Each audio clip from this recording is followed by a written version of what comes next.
Hey, Cody here. Just wanted to jump in before this week's interview and let you know that about 12 minutes in or so, we start getting into a real discussion about mental health. Just a heads up. And I hope you enjoy this week's interview. Welcome to the CoCovidVid show. My name is Cody. I am your host. This week, I am joined by Jessica Watson. She has worked as a figure skating coach for over 10 years, has been doing life coaching under Turn Yourself Up for 5 years, and currently she teaches at the Manitoba Institute of Trades and Technology, teaching technical writing to software developers. Jessica, thank you for being here today. Thank you for having me. I'm really excited about this. Yeah, it's exciting. It's exciting times. I think, yeah. Let's. I want to talk a little bit about your figure skating first. Let's get into that. That sounds interesting to me because you teach a. You tell me a little bit about your figure skating and your team and how long you've been doing it and all that. Yeah, well, I mean, I started skating when I was a little kid and loved it, and just that was always going to be part of my life. I was never going to quit. And so I also found synchronized figure skating, which is a team sport in skating. So it's 8 to 16 skaters on the ice out at once. So it's kind of like a dance team kind of thing. Okay. And then you make, like, the goal is to move as one and sort of make these intricate shapes and movements on the ice. Imagine it's like synchronized swimming, right? But like the water is on ice, but it's the water's frozen. Yeah, exactly. And then the swimmers on top of the ice, not stuck frozen in the ice. Yes, with blades on their feet. And so it's very beautiful. It's very technical. It takes a lot of work to, get 16 people to be able to move on their skates as one. So I think I've been doing synchro for 20 years. Wow. Started coaching when I was 20. And the last 5 years, I've been working with the team at the U of M, and then teams out in Hazel Ridge, which is just east of Oakbank. It's been kind of special. The group I had when I started there, they were 10 to 14. Now some of them have graduated, and some of them are in high school, but I still have that same group of kids that have kind of grown up with it. So it's kind of like a tight-knit family, I guess. And this is something you're continuing to do it now with the COVID restrictions and amidst the pandemic. Is that something that's happening? Because I imagine you trying to teach or do coaching over Zoom, and hilarity ensues in my head. Because, like synchronized figure skating, Zoom is not known for synchronized anything very well. Right. And they're very public about their downfall as a poor figure skating platform. Right. Yeah. Yes. Very public about that. Yeah. No, skating looks a lot different this year. Our season typically goes from September to end of March. So when, COVID got to Canada and we realized it was a thing, that was like mid-March. Yeah. And we were preparing for a competition at the end of the weekend. And then, the competition Saturday, it got canceled the day before. So skating just ended abruptly. All of a sudden it was like the rink was closed, we're done. And then in the fall we started back for a couple of weeks, and then at Halloween everything was going to code red in Winnipeg and surrounding area, and then rink is closed. How do you keep at it then? How do you keep a synchro figure skating team? A lot of what we do is individual technical skills. And that's mostly what we've been doing this year. We were going to put it together a simple program, but normally in synchro, you hold on to each other, and that's part of the thing. You can kind of, that's part of the physics of it. But we couldn't touch. So right now on Zoom, I'm teaching body awareness and strength and trying to have really nice positions and all of that. But we're definitely missing that feel of like working together for something. It just seems like a incredible challenge to try to connect as a team, and then I guess you can try to still keep that culture within the Well, team going. And that's exactly it. I think we didn't want to stop completely because then it just, people move on in their lives, and those skaters that are in grade 11, grade 12, they might not come back to skating, because it's just like, okay, well, what's next? And what's possible right now, and all of that. But it is really interesting moving to an online platform, because all of a sudden, I have to think about what I'm teaching Mhm. a little bit differently, like how I'm explaining things, and even like a lesson plan and all of that, because, after 10 years on the ice, like it's pretty easy to just show up and keep it moving and not Sure. have to prepare a lot of the lesson plans. But Right. it's been interesting because we get to see each other in a different way. I usually try to make sure that everyone has a chance to speak, either at the Mm. beginning or the end as well. Some of the skaters don't have very good internet, so they're just a blurry image, or Right. they have to turn their video off because it just doesn't work for them otherwise. I'm imagining it like everybody needs to be responsible for getting their own rink. Or if one person shows up with a rink one day and be like, wait, nobody else brought a rink? I'm the only one that booked out a rink for this? I That thought like made it in their made in backyard their or front backyard. yard. Yeah, that would be great. Yeah. Yeah. What we use that and kind of transition a little bit into, I want to talk about your life coaching experience a little bit, and Yeah. what that's kind of been like since the pandemic. And so you've been doing it for about 5 years now. Yeah, I started coaching about 5 years ago.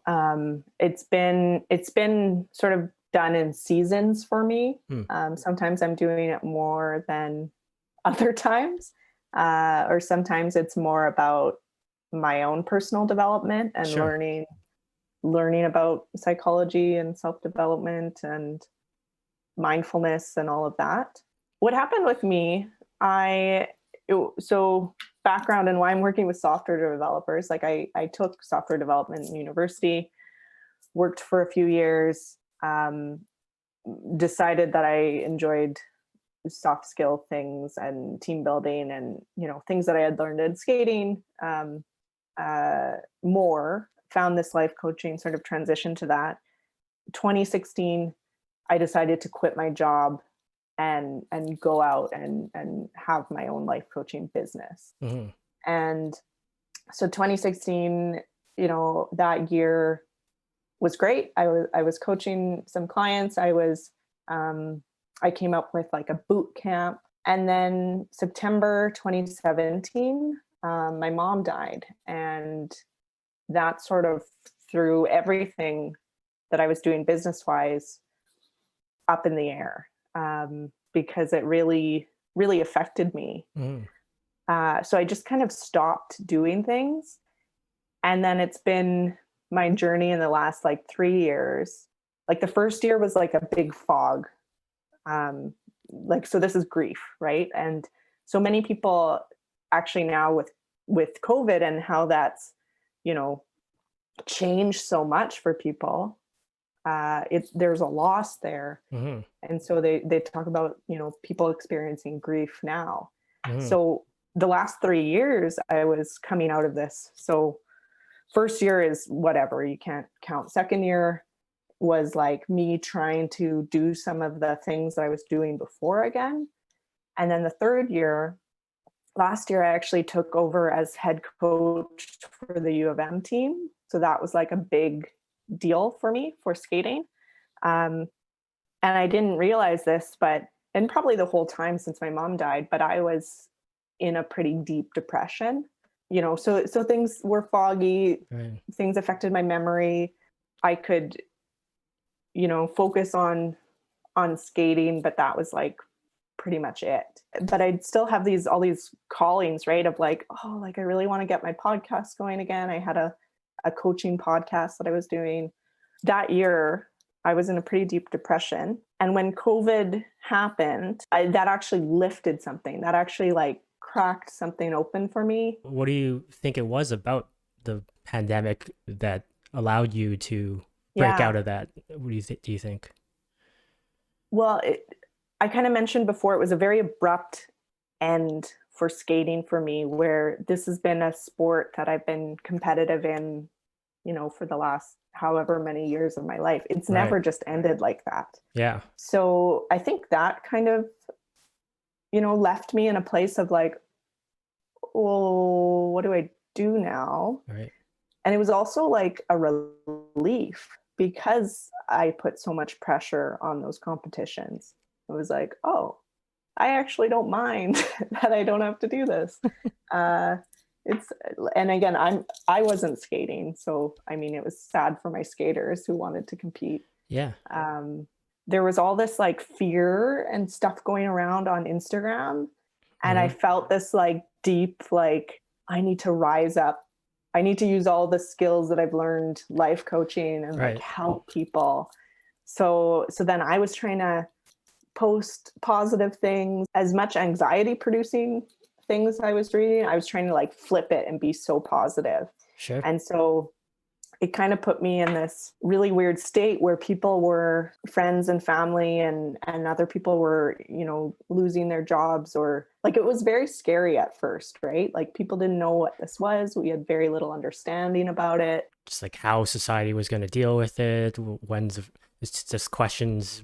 When's a vaccine coming? How does it transmit? It's just like a lot of unknown stuff, and just Yeah. how is this going to affect our everyday lives? And it just seems like everybody's routine got shattered. Everybody's routine got Yes. completely thrown off So the rails.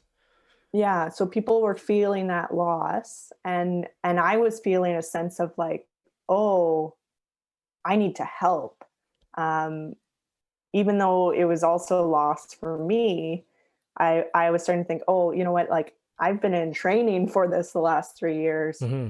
um, dealing with my own loss, and then I was also thinking about, from the life coaching standpoint, like knowing that this was such an opportunity for people. Like this is going to provide so much change and innovation, Hmm. and the way we come together as a community is going to be different.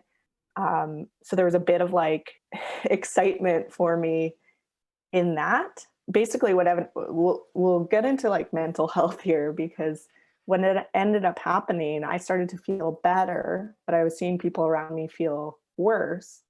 um, and I started to feel better. So I had only started antidepressant medication in December, and I didn't know much about it really. But since I was feeling better, I had decided that I didn't need it. I would go off of it, Hmm. and which you're not supposed to do. You're supposed to, work with your doctor to wean it out of your system if Hmm. you're ready to do that. Right. Yeah.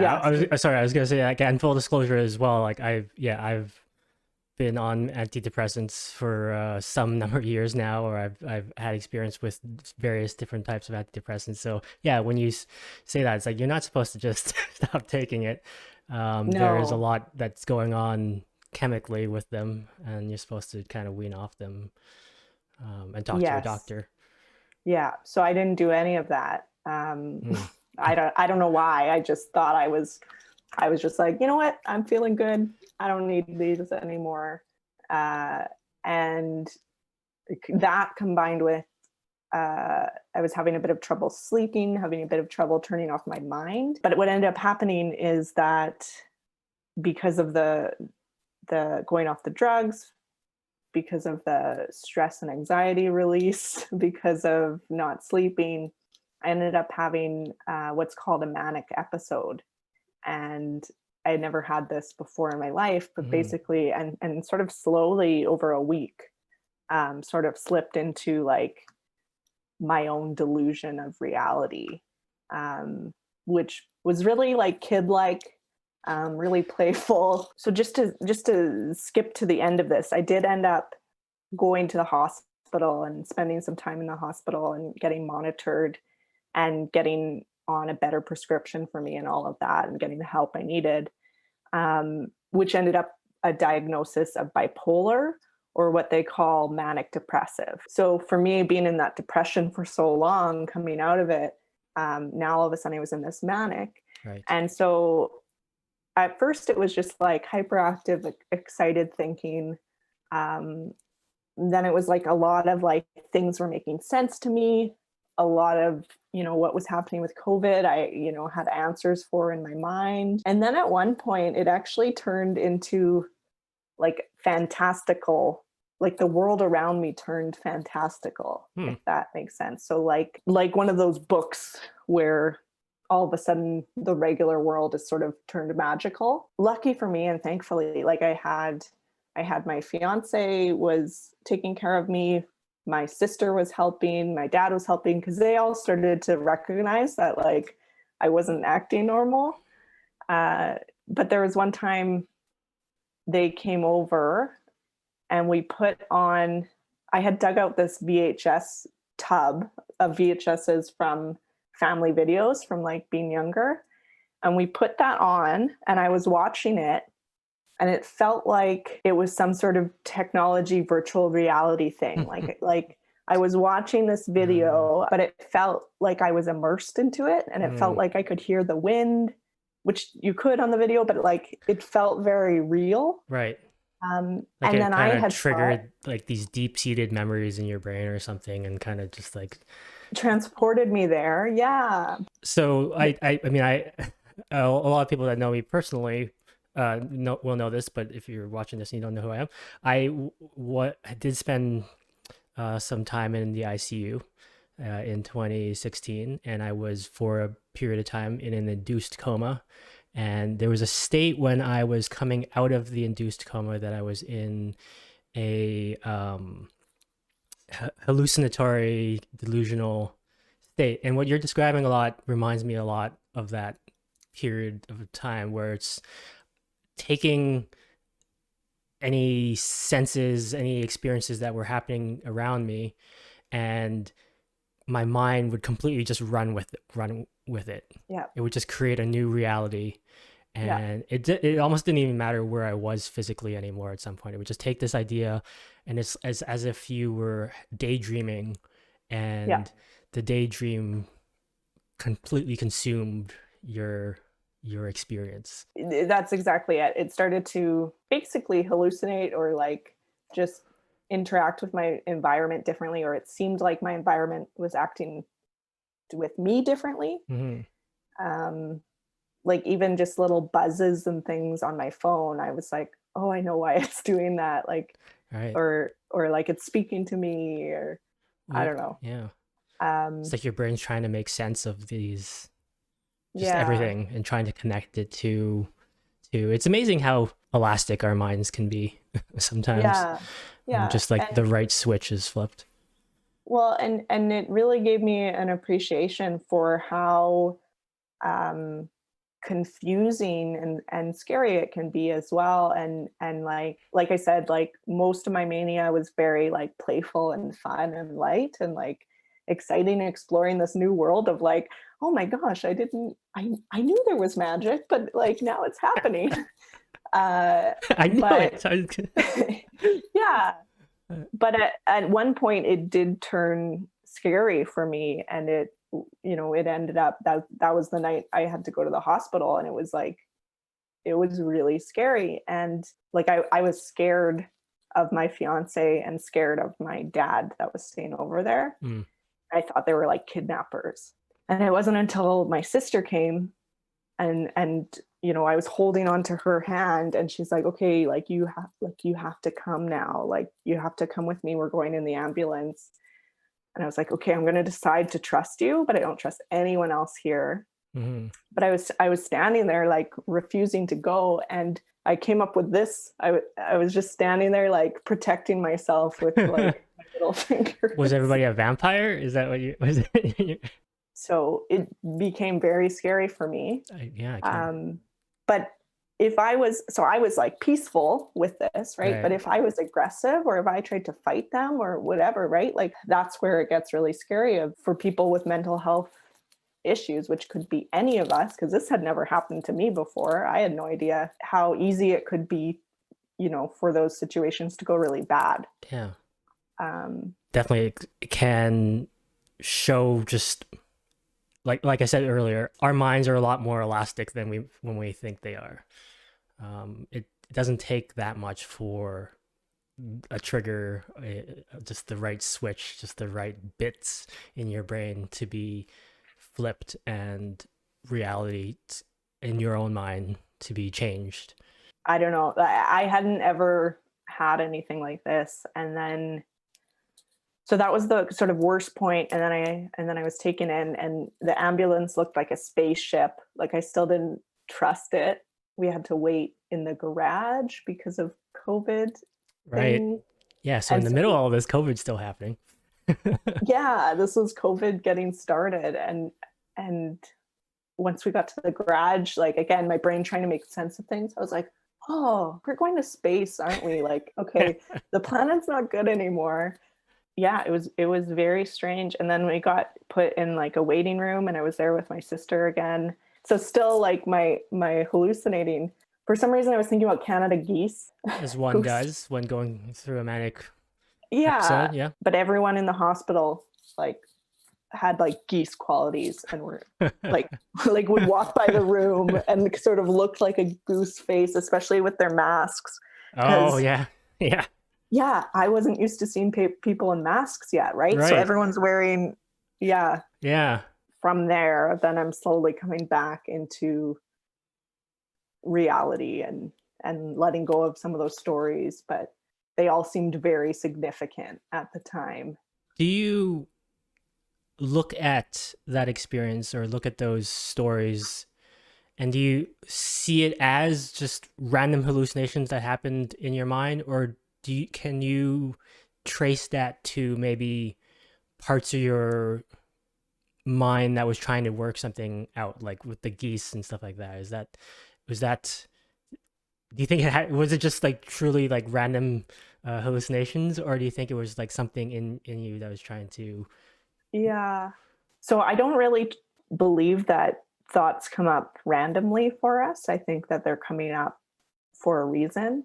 A lot of the stuff that I was connecting were different pieces of things that were in my subconscious that sometimes I was aware of and sometimes I wasn't. Like my love story, like throughout, from my first crush in grade 1 or 2 to all the boys that I had relationships with. And there were just these stories that were coming back to me and going like, oh, this is because of that, and that's because of this. And I think that was coming up for a reason, because I was also engaged to be married in August, and like our social was canceled. And then while I was in the hospital, I realized like the wedding needs to be canceled.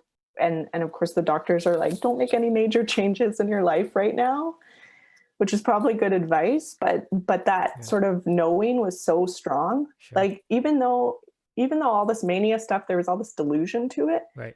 It also, there was so much clarity to it.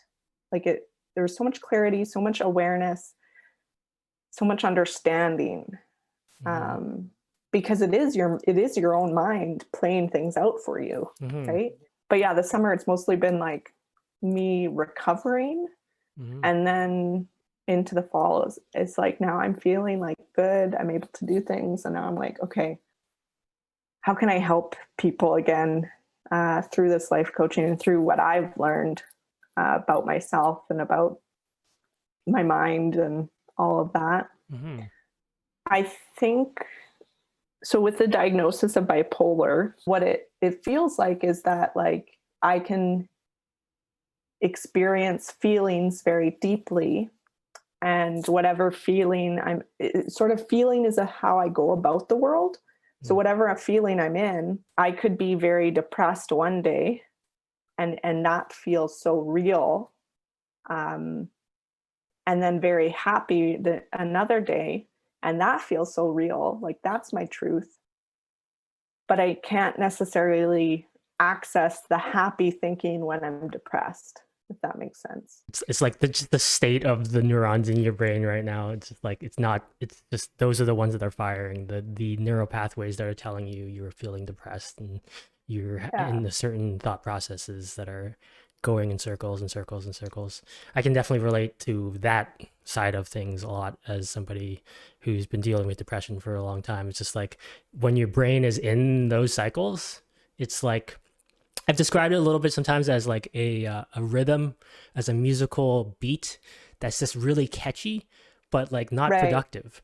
But it's just really Like you catchy, keep falling into it and it's just in your mind, and right. it's just in your head. But you can't get rid of it because it's really catchy, and you just like everything you do and everything you think is layered on top of that beat. And it takes a lot for that beat to be changed to something happier, or changed to a different mindset. So I can definitely relate to that side of things. Yeah, because it becomes a habit too, and Absolutely.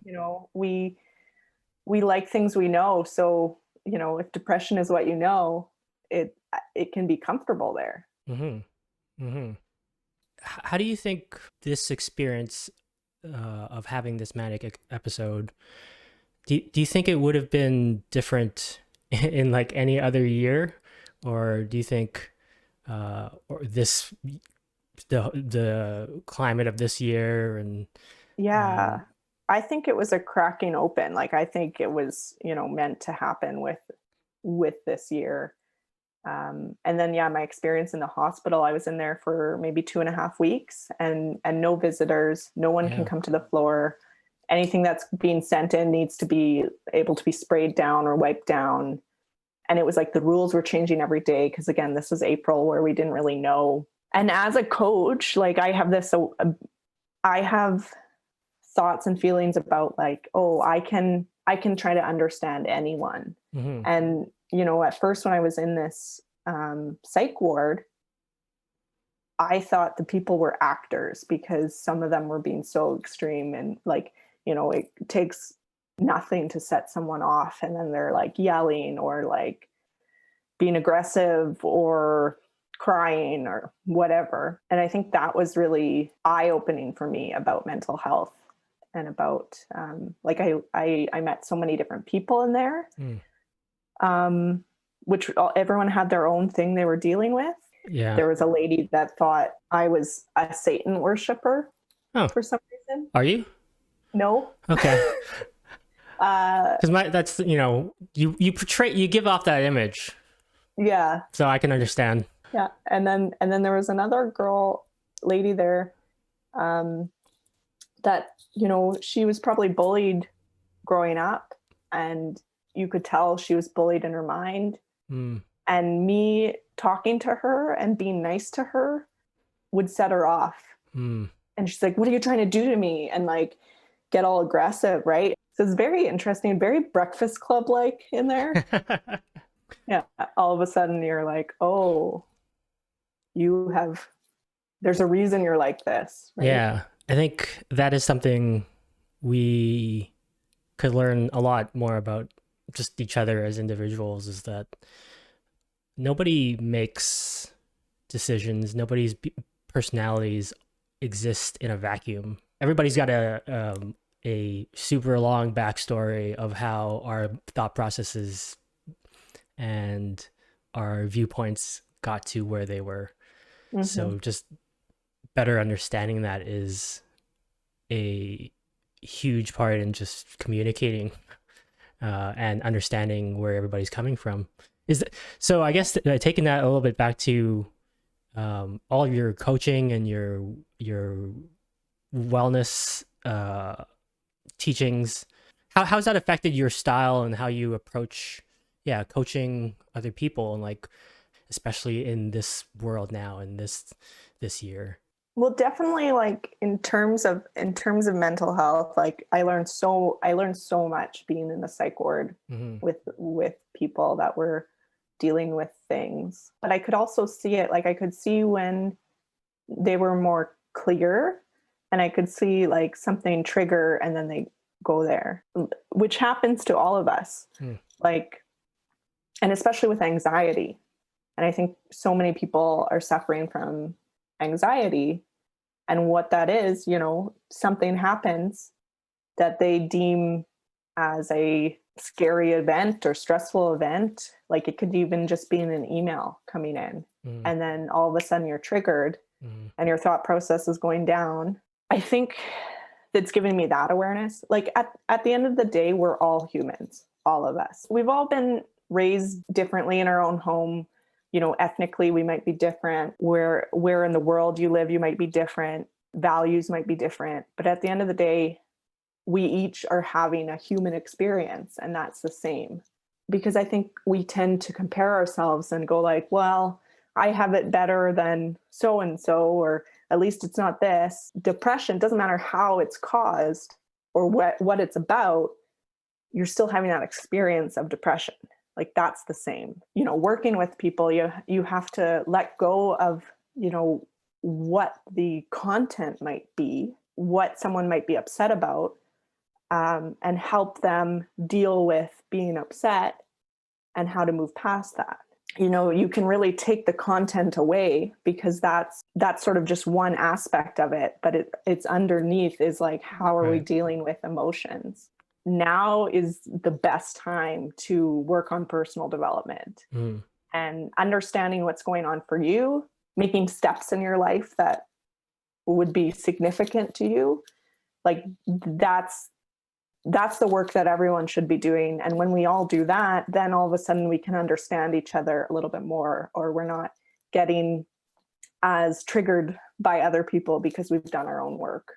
Where can we find more of your work? Where's you mentioned a blog, you mentioned your podcast. Where can we find that? Yeah, so turnyourselfup.com is my website. I'm most active on Instagram at that happiness coach. I sometimes run these mindful movement classes. I'm planning to do one again in the new year. So yeah, I would say following at that happiness coach is probably the best place to find me on Instagram. Okay. Yeah. Sounds good.